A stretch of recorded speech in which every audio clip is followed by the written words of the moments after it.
Mon nom, c'est Herman Poulin. J'ai 70 ans. Je suis le deuxième d'une famille de 11 enfants. Je suis né au Québec, dans la Beauce. Et puis après, en 1953, nous avons déménagé en Alberta.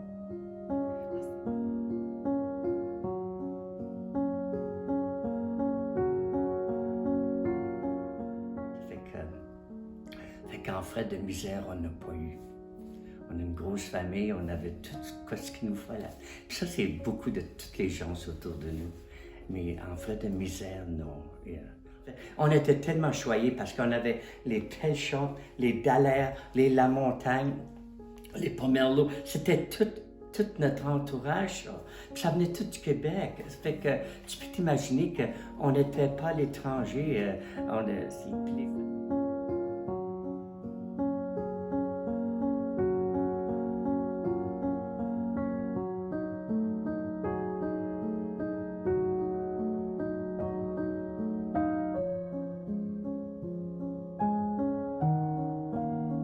Je vais te dire une affaire. Le monde nous donnait des boîtes de linge. Puis tu peux pas t'imaginer des manteaux de fourrure on a eu. Puis ça, c'était sur nos lits. Souvent, tu t'es couché puis tu voyais entre les bardeaux des fois, là. Puis il y a des petites craies. Mais ça, c'était bon pour la pluie. Mais l'hiver, ça rentrait. La neige rentrait. Puis ça fait que nous, on s'est toujours levé le matin en camisson. On avait tout notre linge, puis là, on se tenait à le poêle en bas. Jusqu'à temps qu'on est réchauffé.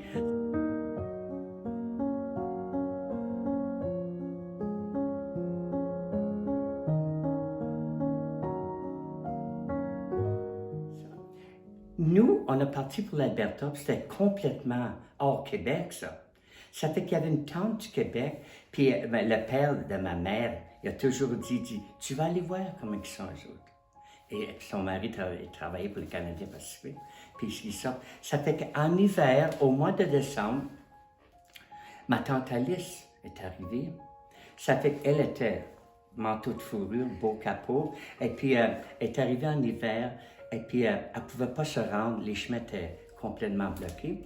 Fait qu'il l'a emporté chez M. Dallaire. Ça, c'est après 1 mille de Saint-Édouard. Okay? Puis, un grand gaillard, ça, c'est toutes les La Rochelle. Ça, c'est ce M. Dallaire-là. Anyway, qu'est-ce qui est arrivé? Ben, il dit, je vais aller te porter chez Gérard et Antonine.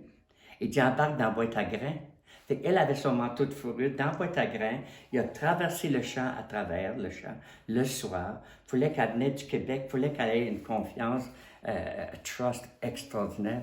Puis ça fait qu'elle est arrivée. Puis quand elle a ouvert la porte, elle a dit « Quelle misère! » Puis maman a dit « De la misère? » Elle dit « Viens, c'est toi. » Fait qu'elle a dit « Suis-moi. » Puis juste au bord de la cheminée, là, c'était une journée qu'elle avait fait 20 au-delà de 20 pains, tu avais peut-être bien 15 tartes de fête, tu as dit, c'est-tu ça que tu appelles la misère?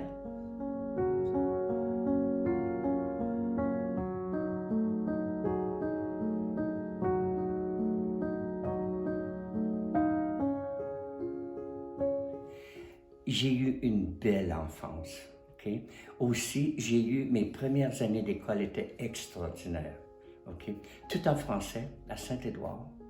Et puis, il y avait les religieuses de l'Assomption qui nous enseignaient. Et puis, moi, je me rappelle encore, comme hier, le premier merci. Quand on avait fait un petit livret, intitulé un petit livret, puis j'avais fait les dessins. Puis c'était la graduation de la 9e année de l'école Saint-Édouard. Anyway. Puis en arrière, ma mère a dit « Herman, a dit « qu'est-ce que c'est? » Puis c'était marqué « Merci à notre grand artiste Herman Poulin. » Je pense que j'avais peut-être le grade 4 dans ce temps-là. Ça fait que ces doigts, il y a des petits faits dans la vie là, qui nous tient.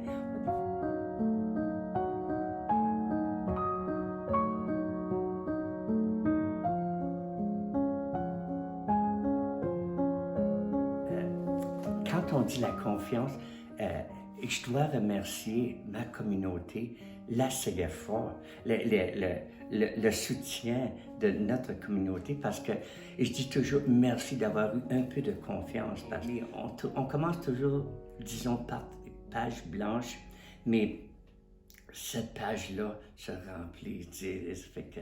Mais c'est vraiment ça.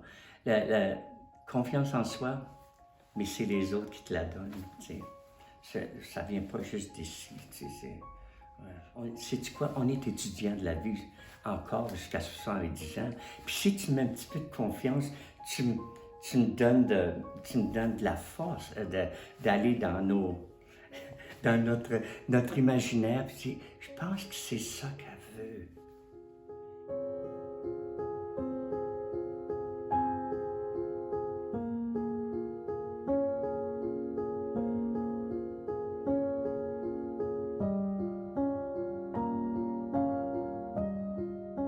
Je pense que moi, vu que j'avais la santé faible, puis je pouvais pas faire physiquement autant que ce que je pouvais, euh, j'ai su peut-être tomber dans les arts, le dessin, la création, mais je dois te dire que mes arts, ma connaissance vient de mon père.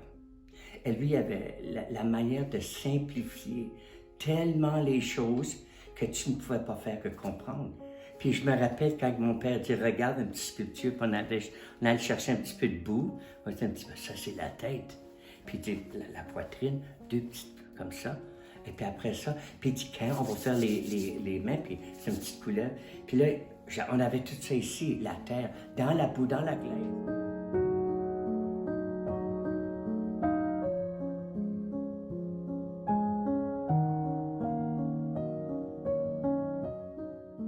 C'est pour ça aujourd'hui, c'est ça que je fais. C'est ça que c'est. C'est une des grandes leçons de quand j'ai devenu artiste que je voulais. Il n'y a rien comme la sculpture. Tu peux peinturer, mais la sculpture, tu ne peux pas tricher. La sculpture, elle m'a ouvert. Si j'osais pas faire de me mettre dans une certaine position, je pouvais la faire sur ma sculpture. Parlant de Brigitte et moi, une équipe, tu sais, tu es deux, mais tu deviens un. Mais l'idée c'est que elle est tellement organisée dans un monde totalement pas possible. Il faut les deux. Les deux. Puis c'est pour ça que je dis toujours, un artiste est comblé avec l'autre parce que tu pourrais pas faire ça seul. Ton conjoint te comprenne à l'extrémité. Absolument. Parce que j'aurais perdu quoi ce que je faisais, tu sais. On demeure à Saint-Édouard.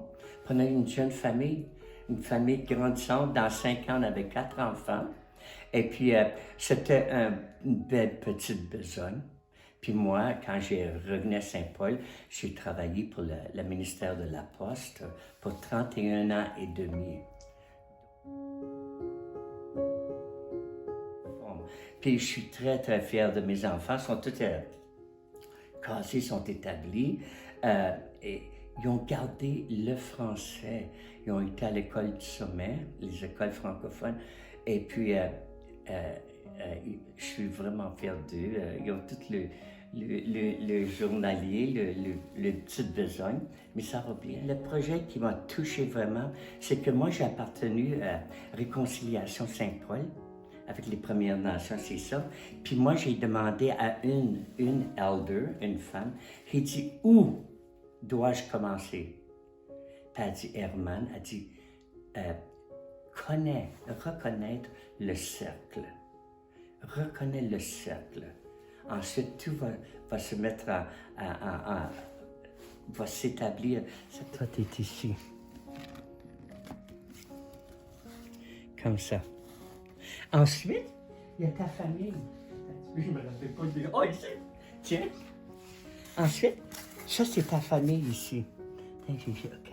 Ça va comme ça ici. Fait que celui-là, il peut te toucher. Il te soutient.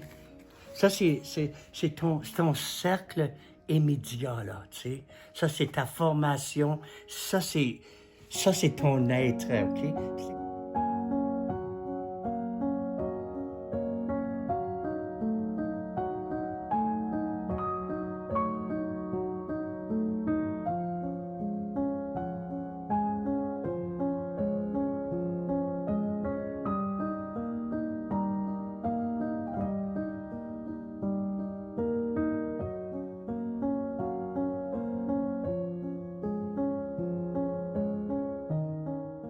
ce cercle-là représente l'humanité.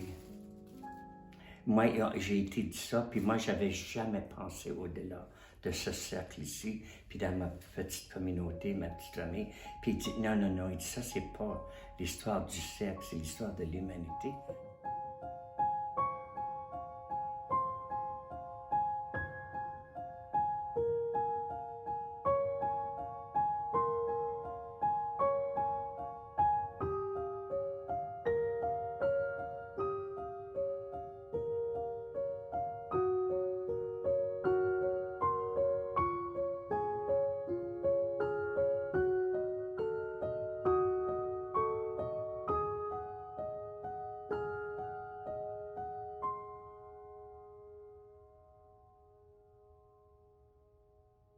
Les arts, ça n'arrive pas ici, ça arrive au-delà.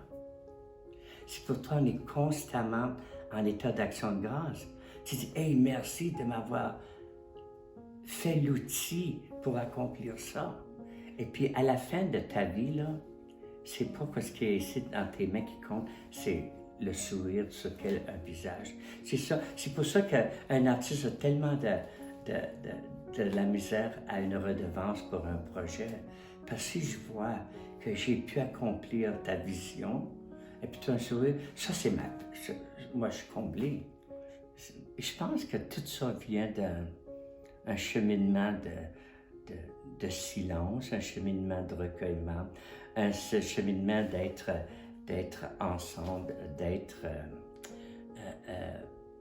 d'apprendre, puis oser voir les êtres à côté. Parce que, oh my gosh, il y en a des leçons de vie extraordinaires.